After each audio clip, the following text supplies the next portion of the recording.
tell you the demonstrations were organized by Gaucho.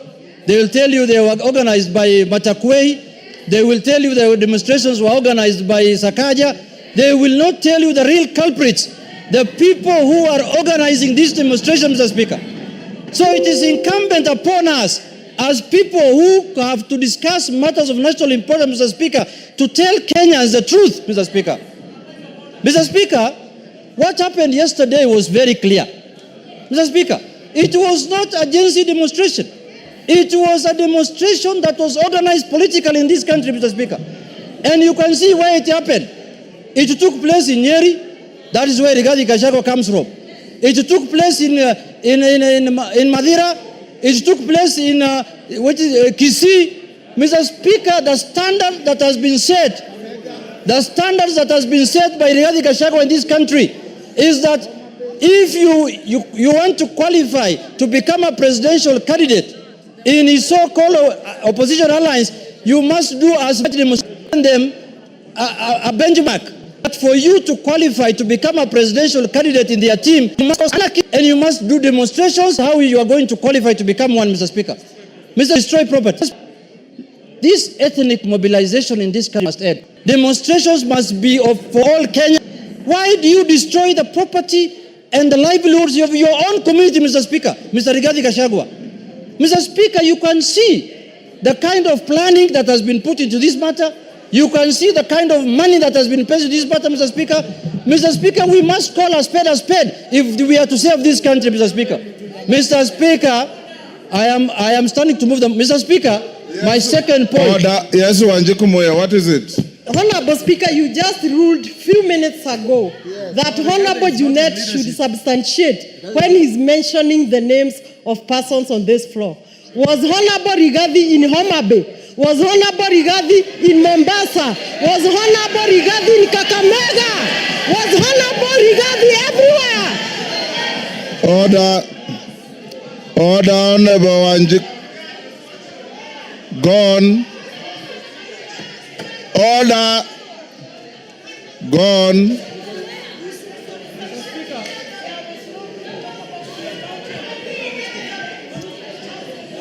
Mr.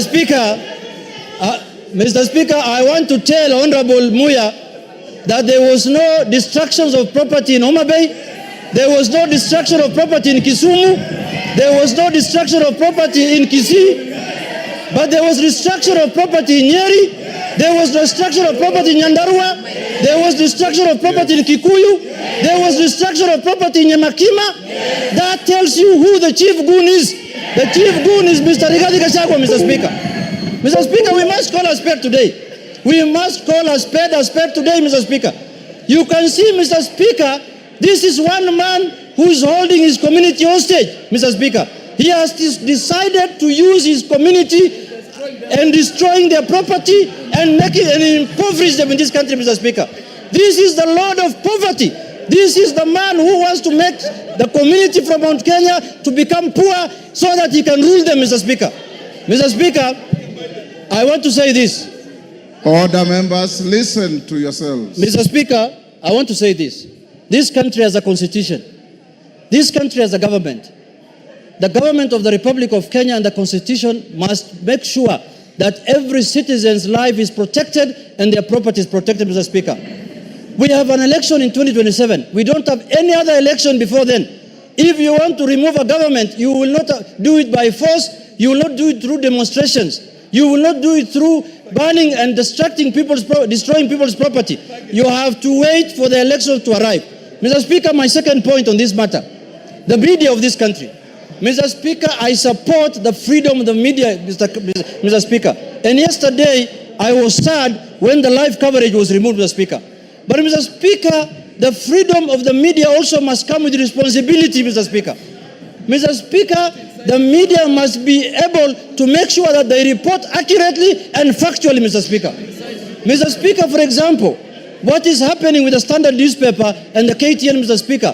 This is a media house that is hell-bent to create genocide in this country. We have, as a house, Mr. Speaker, we have to interrogate the issue of politicians owning media houses in this country, Mr. Speaker. I'm aware One Honorable Gideon Moy is the owner of Standard newspaper and this KTN, Mr. Speaker. Mr. Speaker,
honorable members, either present or who have been in this house before, adversely in this house without a proper motion. Honorable Speaker, on the same...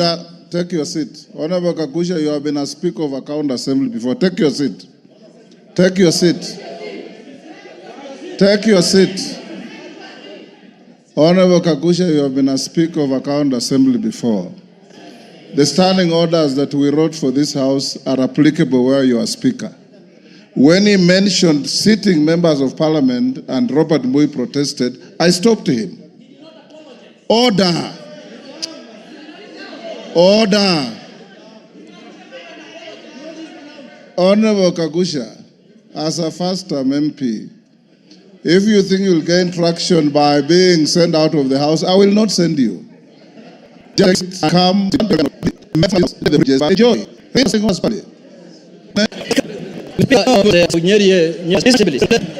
Mr. Speaker, I want to say this. There are people who are happened to take this just because the job. Of their bad manners, creating division. You have no share. No, they want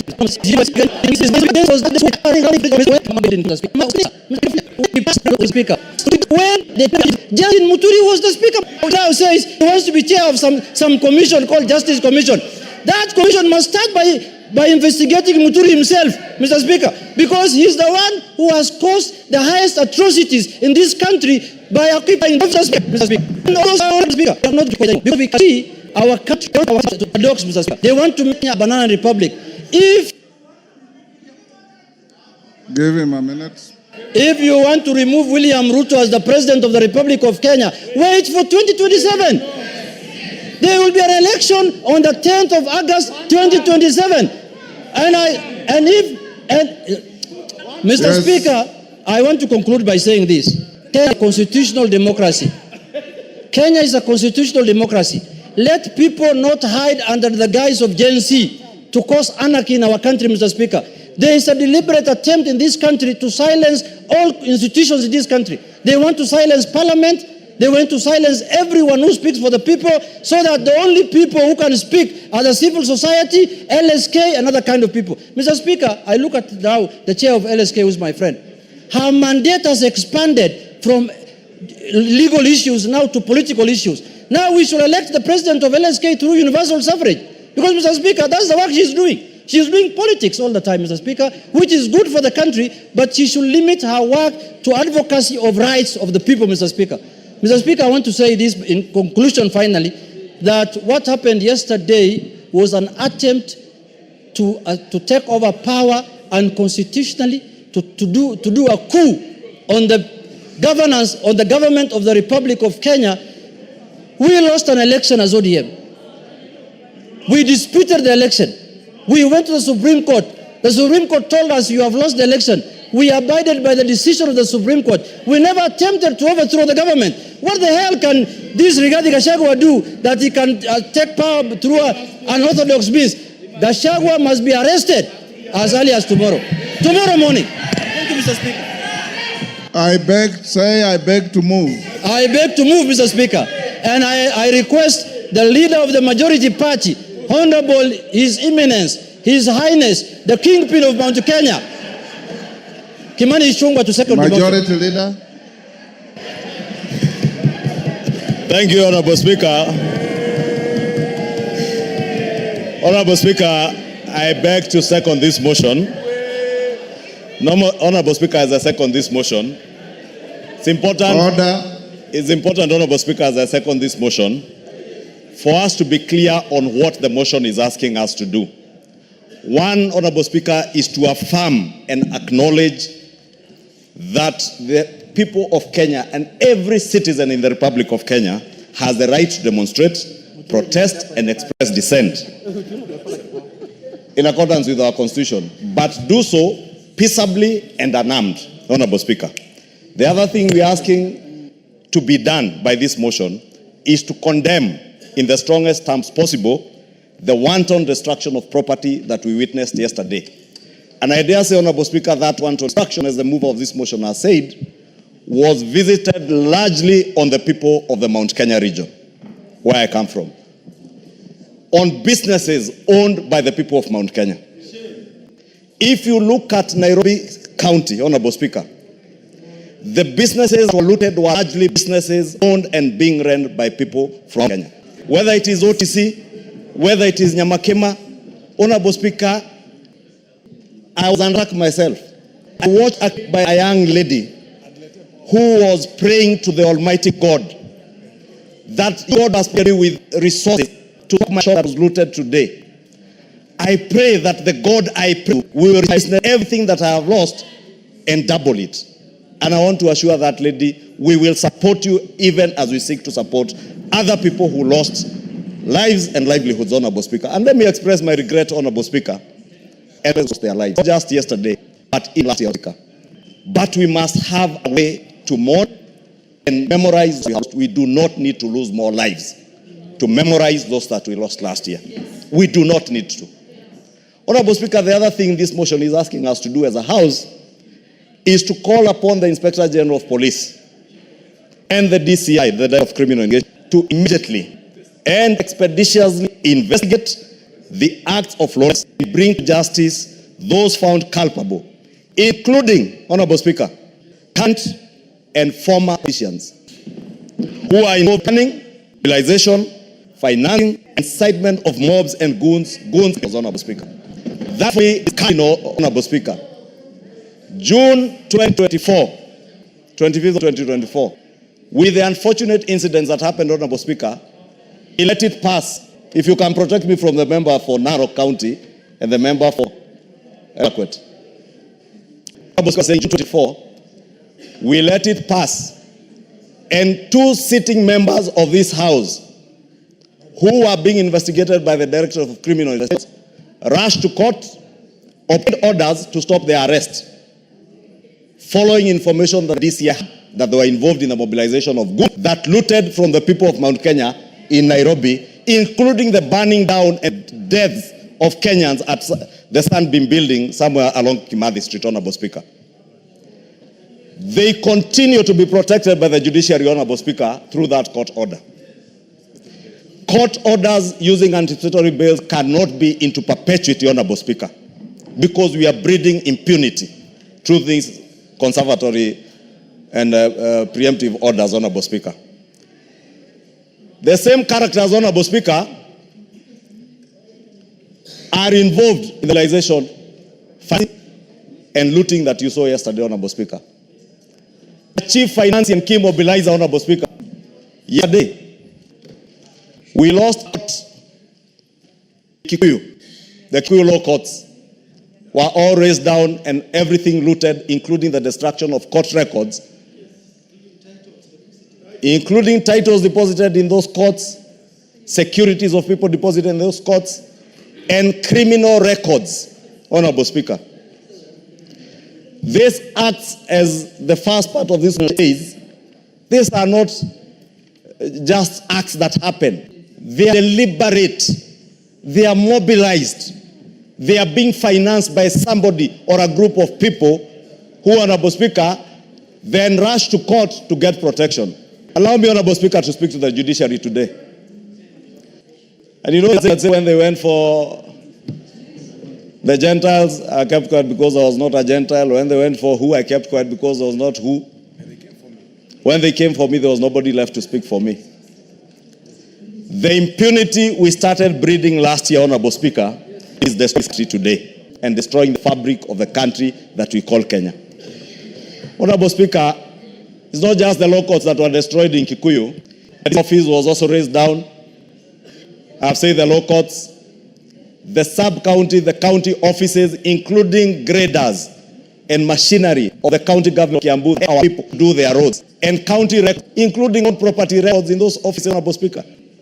The people doing this, Honorable Speaker, and that is my greatest concern, and that's why I alluded to what we are calling upon the DCI and IG to do, is that people are being ferried from Limuru and Agureti into, and some as far as Kiamba, and to come and visit the wanton district you study. Honorable Speaker, I am older than my father. My father is 105 years old, with a wife who is 85 years old, my mother. I worked hard to bring businesses that had our family. Yesterday, Honorable Speaker, there was an attempt to kill my 105-year father and 85-year-old mother.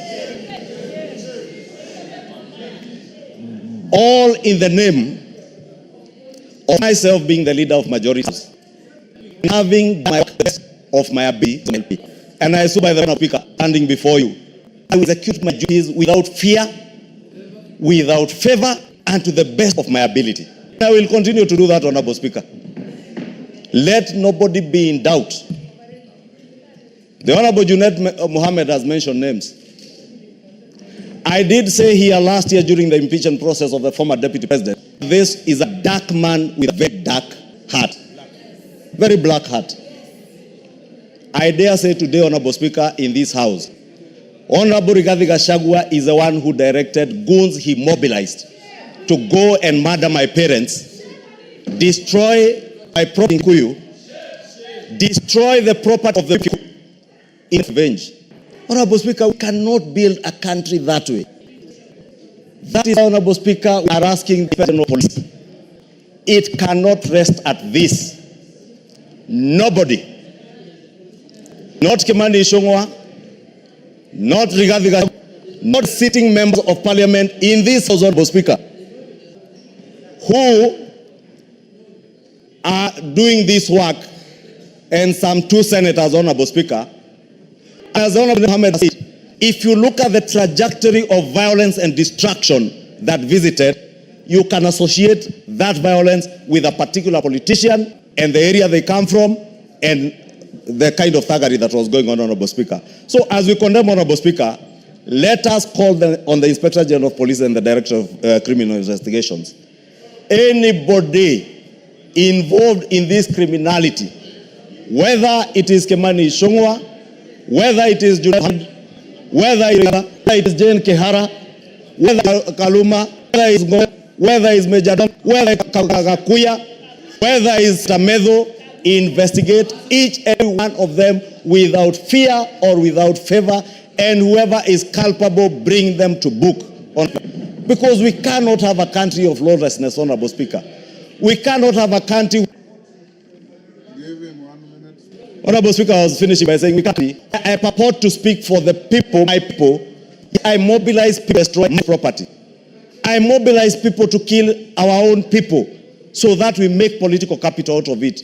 We must desist as political leaders in this country from using our people as political pawns to make political capital out of, Honorable Speaker. And I condemn the laws, the violence. I congratulate the people of Mombasa, Honorable Speaker. The people of Mombasa yesterday demonstrated what peaceably demonstrating is. What to Nairobi and in other areas in central Kenya were riots, disorder, and anarchy, Honorable Speaker.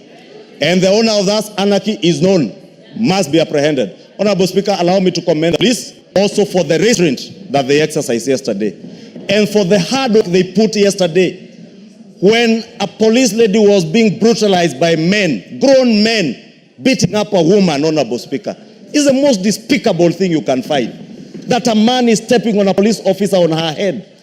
Honorable Speaker, criminals attempted to get into State House girls.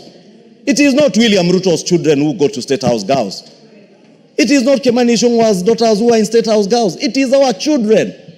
Why would anybody mobilize criminals to attack young school girls in a school? I commend the police for protecting State House girls, protecting other lives and property that they protected yesterday, Honorable Speaker, and call on them to take action on the financiers, the mobilizers, and those particular criminals, and those who want to drive our country to anarchy. And we tell them, resounding as a house, we shall not allow our country to be driven to anarchy by bloody people, who have a vision for Kenya, who can only harp on Gen Z, a generation, Gen Z, nor do the children in their houses who are Gen Zs, Honorable Speaker. I have 2 Gen Zs in my house. I know what the children want. Those who are just depending on the Honorable Speaker are only trying to take advantage of the generation this from doing that, Honorable Speaker, and I beg to second. Order, members, those on their feet, take your seats.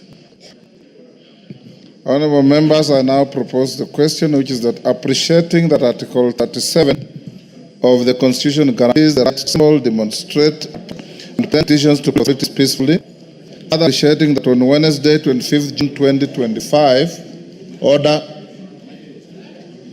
members. Order, Martin. We told you. Whatever president the speaker is misfit, you maintain students. Further appreciating that on Wednesday, 25th June 2025, sections of the population participated in public demonstrations and protests in various parts of the country.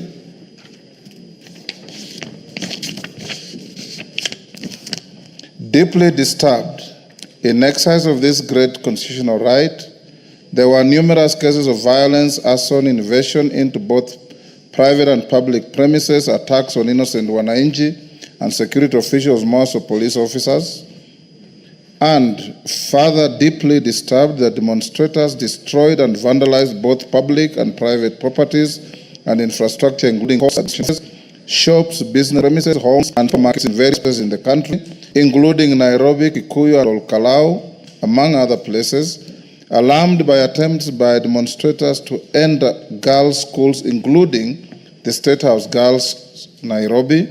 Now, therefore, this House, 1, condemns in the strongest deliberate action of public and private property and demonstrations.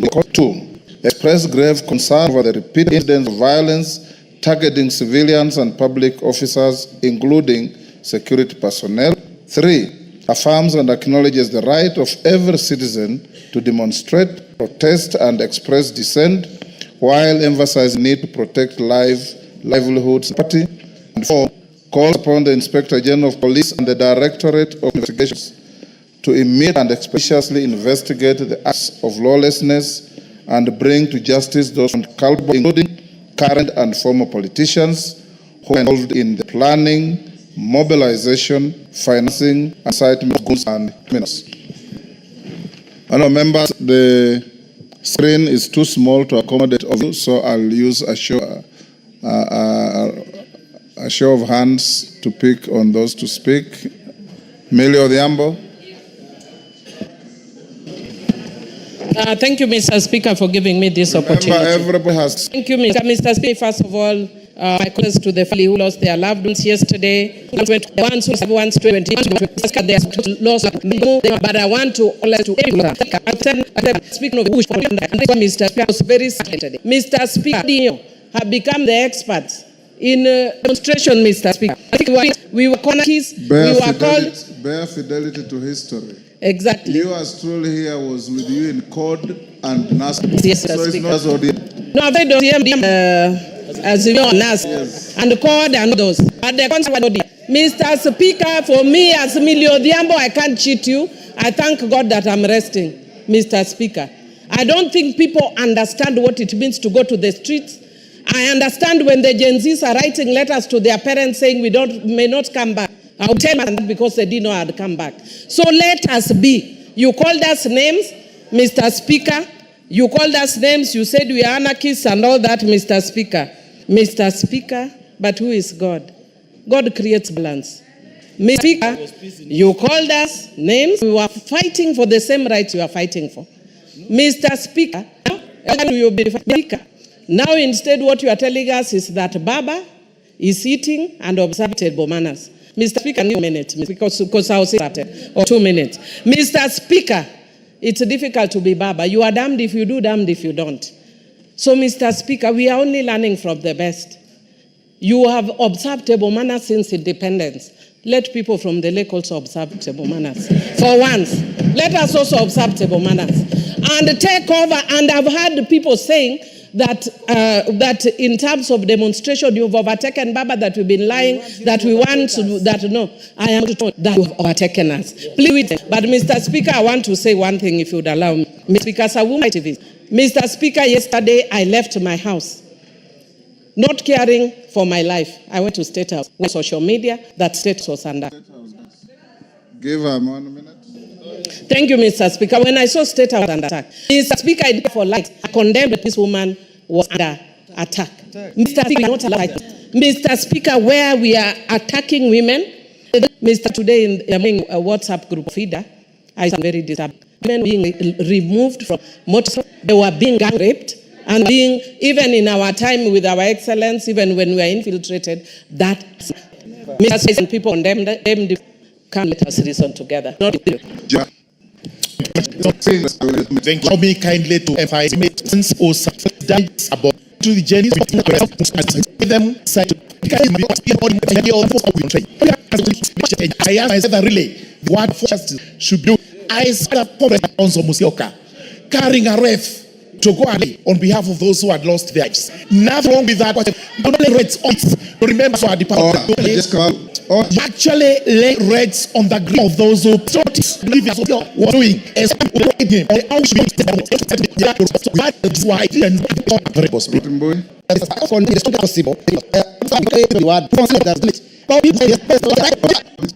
This time, up 20 years back, your neighbor there who moved the motion talked about the same thing. Kimani Chunga about the same thing. The motion is about it all with the Hansard. Go ahead. Mr. Speaker, the motion is very clear. It doesn't actually talk about 6 people last year. It doesn't about this. It's very important that people about you. Mr. Speaker. Yes, Junette. Mr. Speaker, is my deputy who very well also. Mr. Speaker, is he in order to the House? We are in demonstrations, we lost 10 people, 6 people. Well, he knows very well. We were with him, having sufrias on our head, and lost over 100 people on the Speaker. And at that time, why is he not over those of the Speaker? And their lives don't matter. Luo matter in the Speaker. Mr. Speaker, the minority leader knows that we also lost people from our region during all those demonstrations. So it's about, we have to be careful not to trivialize a very serious thing. Now, Mr. Speaker, my plan is this, that this regime, unfortunately, seems to be curtailing rights that are in our constitution under Chapter 4. Mr. Speaker, the first one is the freedom to demonstrate, Article 37.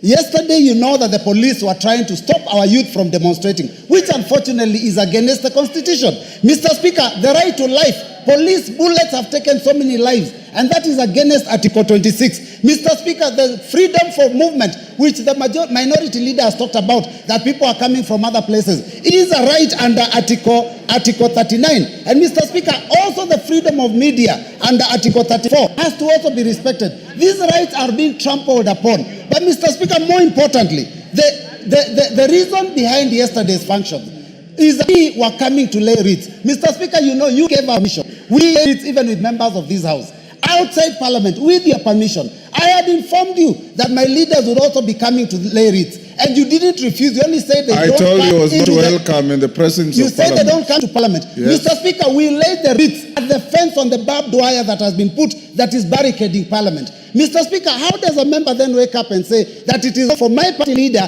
to commemorate and mourn those that were killed from all regions of the country. So, Mr. Speaker, I think let us not trivialize this thing. I have seen there's an attempt to try and malign individuals out of these activities. Mr. Speaker, this was spontaneous and it was done across the country. And Mr. Speaker, I condemn the destruction. I condemn the looting. I condemn the killings. We must condemn it fairly. So, it's a partisan issue or an individual.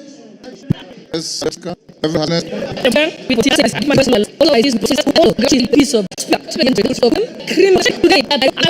are who will not be able to pay rights end. And so this we must guard our country from anarchy. Not permitted down position courthouses. You can pay the government, they pay for gas, they pay for guard, they pay the prosperity. I also been sending condolences to all those ones who lost loved ones in all the incidents at this country. Mr. Speaker, there are three and there's that 30. There are countries that are ruled by dictators. It is better to be ruled by a despot than the situation of anarchy and decision of that country. Mr. Executive here, Speaker, protect me from all this. Make a message out. Anyone is a dictator politician who is having a on the like Speaker, or in the judiciary, or a former president or prime minister, we should make a law that does not. Until he is nothing but a chaotic anarchist. Might be 1 minute. Mr. Speaker, the voice is in this room. Is the West. It's not the Pentagon. It's not the Pentagon. If you try to scale the body of white, you'll be shot in the sniper to make what is that. When you have ambition to go and occupy State House, you have occupied all the Jewish make that a protection for Kenya, but the rule of law. It's one way of dealing with a very firm and the way things are happening right now. Guys, question today, out recruitment into prison and going to court. Thank you and I wish to all who are put in protected property. Honorable Speaker, Honorable Speaker, Wednesday